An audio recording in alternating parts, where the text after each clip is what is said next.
So here's our daily Bitcoin chart. Now, normally, if you rally back to your daily moving averages in a downtrend, you're looking for the reversal to sell, aren't you?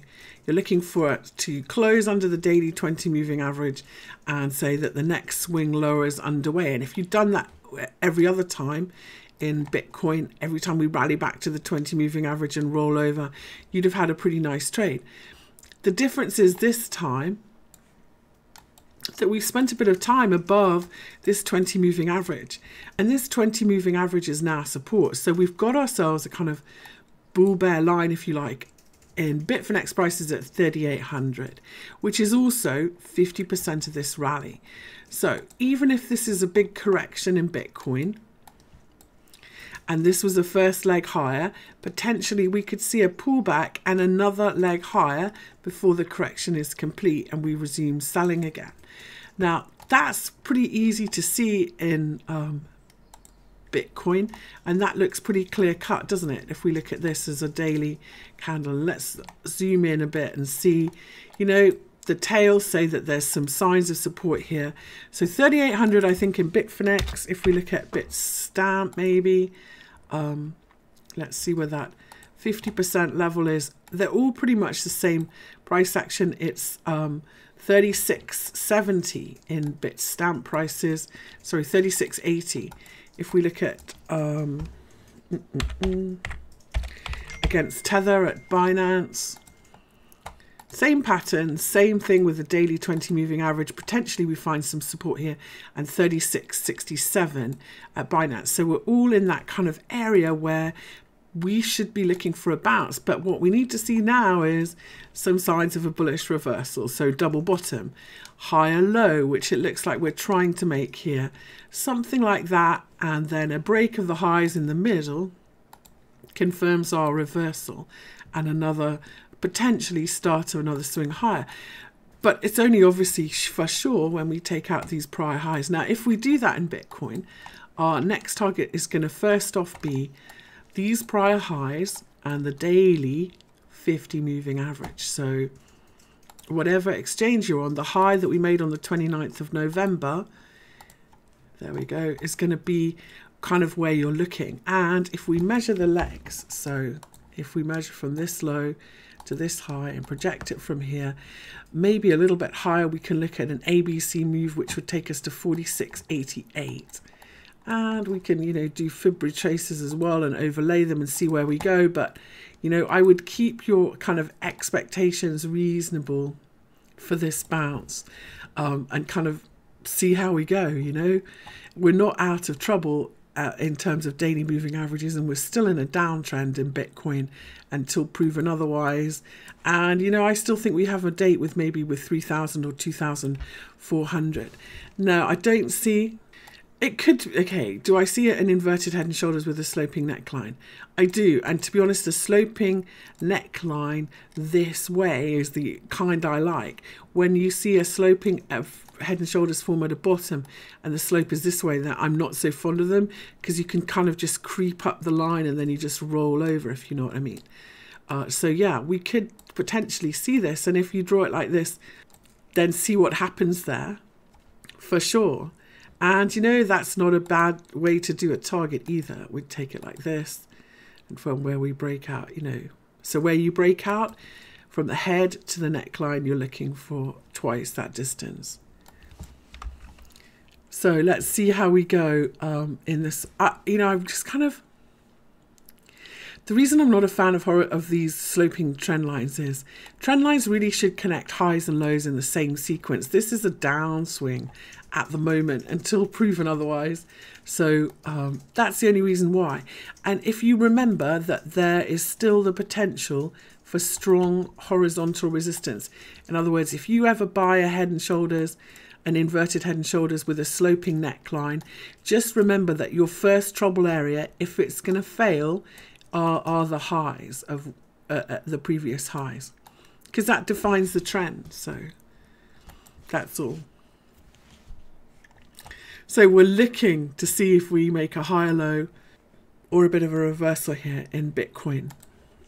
If we look at the same thing in ETH, I have to say that this is starting to look a little bit more bearish, you know. But the only thing about ETH is, same as Bitcoin, we've really only seen one swing higher, and we should see a pullback and then another one.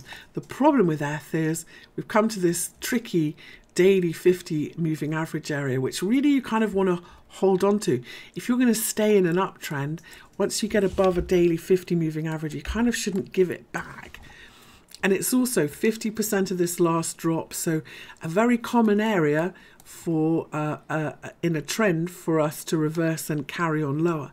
If we do reverse and we carry on lower here, let's go down to a 4-hour time frame. We're looking at ETH, dollar, and Coinbase prices. So if you reverse at a 50%, then you usually come back to a 50% level. Oops, so the wrong one. So if we do that in ETH here, our 50% level is 120.26. That's going to be likely support for ETH. And if we look at this hourly, you can see it's not really compelling as a bullish move yet.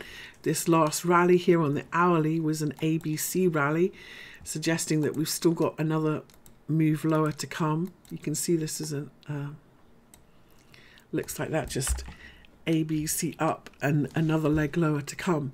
So in ETH, potentially, let's go back to the daily as well, because potentially I'm not in such a rush to buy this one.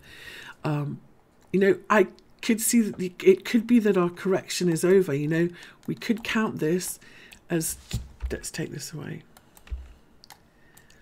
We could count this really as just 2 waves back to the daily 50 moving average, and then we just carry on lower again. If you look at every other swing has been 2 waves back and then carry on lower. What tends to happen in ETH as well, in the bigger corrections, is we make a swing to the 20 back and then a swing to the 50 and carry on lower. This one does look like we've gone beyond that, but who knows? So what I will say is, if we rally from here today, if we don't go any lower, we just tag that little slightly lower 50% level and then rally with Bitcoin, that would be quite bullish. Holding above the daily 50 moving average for Ethereum would be a big deal. We haven't done that since, gosh, April. It's been a long time under this 50 moving average. And every other time we've tried it here in July, and again in November, we haven't managed to get above it. So interesting times, but still a downtrend. You know, I would much prefer in ETH to see a smart move lower and a double bottom, or some kind of bottoming pattern where we flip these daily moving averages. But can't always get what you want, I guess. So let's look at a couple of others that have people's attention. One of them is Bitcoin Cash, ABC. Now, I quite like the look of this one. This one's much clearer to me as well. If we were looking for where we would bounce from in a pullback after this really strong rally, you would say, you know what, I'd like this to come back 50% exactly, test this daily moving average and bounce. And so far, that's exactly what we've done in the daily in Bitcoin Cash, ABC. Not only that, but we've made a lovely ABC correction back to this level. So look at this. Perfect, equal measured move, 50% back. So here on the daily and on the hourly, on the 4 hourly, everything looks set. If we can break out of this bull flag, if you like, just for another swing higher in Bitcoin Cash. If we go back to the daily, where are we likely to go? Well, the top of the gap, maybe a little bit higher to this 382, is going to be pretty strong resistance in Bitcoin Cash ABC. But if we measure the first leg and the second leg,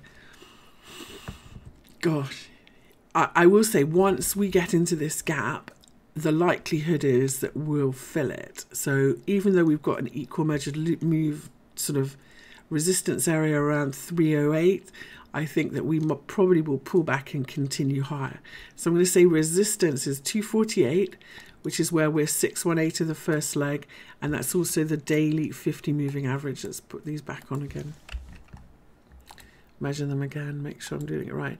So 248 and 308 are the two target upside levels for Bitcoin Cash, US dollar. And that's what I'd be looking for. Now, if we go all the way into the gap, we go to 406.88, and that is where we would be 1.618 of the first leg. That would be an impressive bullish reversal if we can get there. So that's what I'm looking for in Bitcoin. Take that away now. Bitcoin Cash ABC.